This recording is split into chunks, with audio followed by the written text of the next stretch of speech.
All right, so now we're going to do this again. This is our second example, and this time we're going to have an elastic collision between carts. So I've set this up so you can see what it looks like. So it looks kind of like this. They collide, and then both of them bounce back the other way. You can see that even though they have different masses, we also have some different final and initial speeds here. So I'm going to reset this, and we're going to try again. Hang on, there's an issue with everything being here. All right, so I don't know. Let's start with a different initial velocity. Let's make it 6 meters per second. And you know what? Let's have two carts of different sizes. So we're gonna have 2 kilogram cart and a 3 kilogram cart. Let's see. And you know what? I'm gonna give this one an initial velocity too. So you can see that I'm gonna add some negative velocity here so that when they collide together, each of them is going its own way. Should I make this too complicated? I think it looks fine. All right, so in this one, the only difference is that in the previous one, when they collided and stuck together, we only had to deal with one final velocity. Now we're going to have to deal with 2 final velocities. So let's take a look at what this is going to look like. So I'm going to, as before, I'm going to put in my initial and final velocity. So I have the red cart here, and oh, it's a little bit too far. Camera. Okay, so we have our red cart, and I'm going to call the mass of the red cart is going to be 2 kilograms. The initial velocity of the red cart is going to be positive 6 meters per second. Positive because it's moving towards the right, and traditionally that's right. So that's going to give us 12 kilogram meters per second when I multiply those two. The blue cart, so we have the mass of the blue and the initial velocity of the blue. So let's see what this is going to be. We have negative 2 meters per second is going to be our velocity, and we have 3 kilograms is going to be our mass. All right. Afterwards, these are going to bounce back. And so we don't actually know at this point which of them is going to have, are we going to have like 2 positive velocities, or are they going to collide and both go in opposite directions? Because it is possible to have an elastic collision where you still have some forward momentum. So let's look at what we end up having here. It looks like I'm going to have these go by 3s. So I'm going to have 3, 6, 9, 12, and then I'm going to have negative 3, negative 6, negative 9.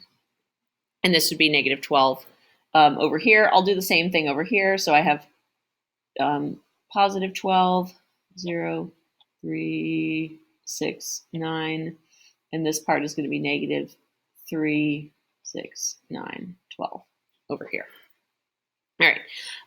So we can see that our initial momentum for the red cart is going to be positive 12. So I'm going to show that here.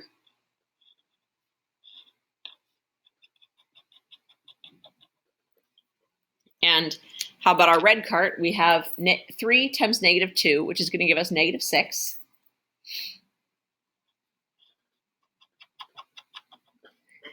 So if we look at this, it looks like we have more momentum going forward than we have going backward. So that means in the end, we also have to have more momentum going forward than backward. I can add up these two to find the total momentum.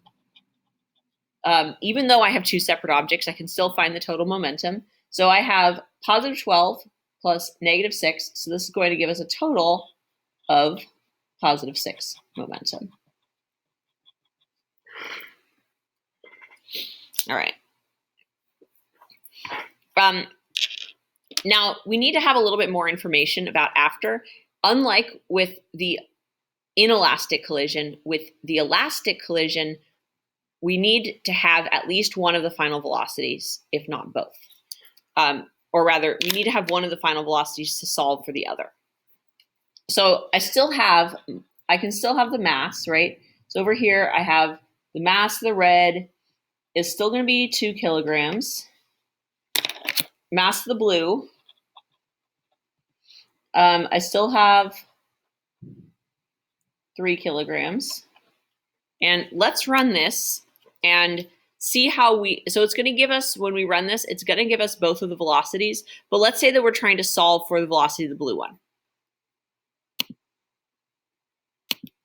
All right, where do these come from?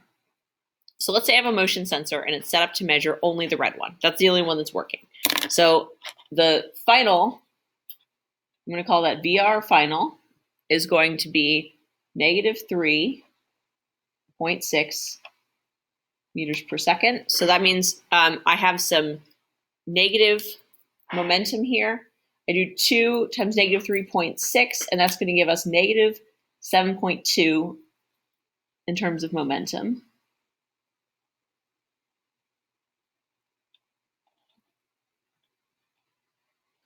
That's what 2 times negative 3.6 is. Which means that, so I have to give the blue cart a little bit more momentum than I can even fit on this chart. Here's why. I need both of these together to still add up to, over here it was positive 6. So over here I still need to have positive 6. So I can say, what do I know about this? So things that I do know, I know the mass, and I can also say, based on the conservation of momentum, I still have positive 6 total momentum. So something I can do here is I can solve for the momentum just of the blue cart. So that's what I'm going to do. Or the other thing I can do is I can put it into a giant conservation momentum equation. I'll show you actually how to do each one.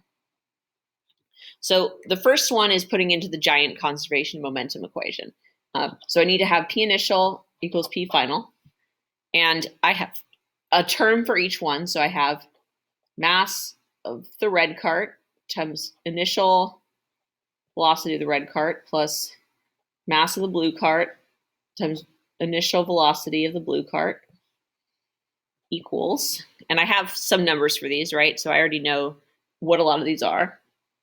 And that's going to equal mass of the red cart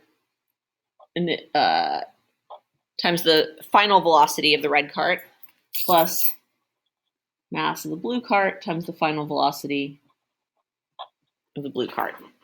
Now I can put in all the numbers that I have. So over here, I have 2 kilograms, positive 6 meters per second, plus 3 kilograms, negative 2 meters per second, equals 2 kilograms, negative 3.6 meters per second, plus 3 kilograms times the V blue final. All right, so I'm trying to solve for this right here. What is that? All right, plugging this in. Over here, I already know what this is going to be, right? It's going to be positive 6 kilogram meters per second equals, and this is going to be negative 7.2 kilogram meters per second plus 3 V final. And if I were to solve for that algebraically, right now I just have one unknown. Sometimes it looks ugly, so you could rewrite it like 6 equals negative 7.2 plus 3V. And now you're just trying to solve for V. This may be an easier problem for you to do. So doing all the algebra steps, I'm going to have 13.2 equals 3 VBF, and then we know what that is. It's going to be 4.4. But you should be able to check that algebraically and see that that's the case, right? We solve for our unknown. Another way to do it is once you have a chart like this, it's easy to say, I know based on this, so I need something where the red car plus a really positive blue car is going to give me positive 6, right? So I know that in order to get this, I need to have a little extra here, right? So I need to have 13. This is going to be 13.2 in my forward momentum. So the other thing that this shows us is that because these carts have equal and opposite forces on them, the change in momentum for each of these has to be the same. So if this red cart initially had, so this initially has 12 and it goes to negative 17.2. This one, they have to add up to be the same thing. So I'm going to show you another thing here, which is going to be the change in momentum for the red cart is equal and opposite to the change in momentum for the blue car. Let's check to see if that's true. Here's why it has to be true. The force of the red cart on the blue cart has to be equal and opposite towards the force of the blue cart on the red cart. They're also in contact for the same amount of time. So if we have equal and opposite forces and they're in contact for the same amount of time on each other, that means they have to have equal and opposite changes in momentum or equal and opposite impulses caused by the collision. And so we can check on each one. So this is going to be P final minus P initial. Over on this side is going to be P initial minus P final for my red, and my blue. This is my red one. This is my blue one.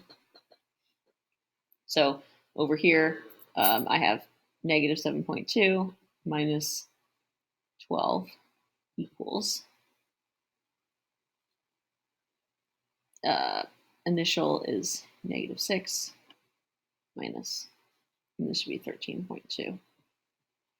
So those should be equal to each other. Yay. So both of those are, that's why the conservation of momentum has to exist. So any change in momentum that the red car picks up, the blue car has to have an opposite change in momentum. All right, well, I hope you learned something, and this is how you solve elastic collision problems using conservation of momentum.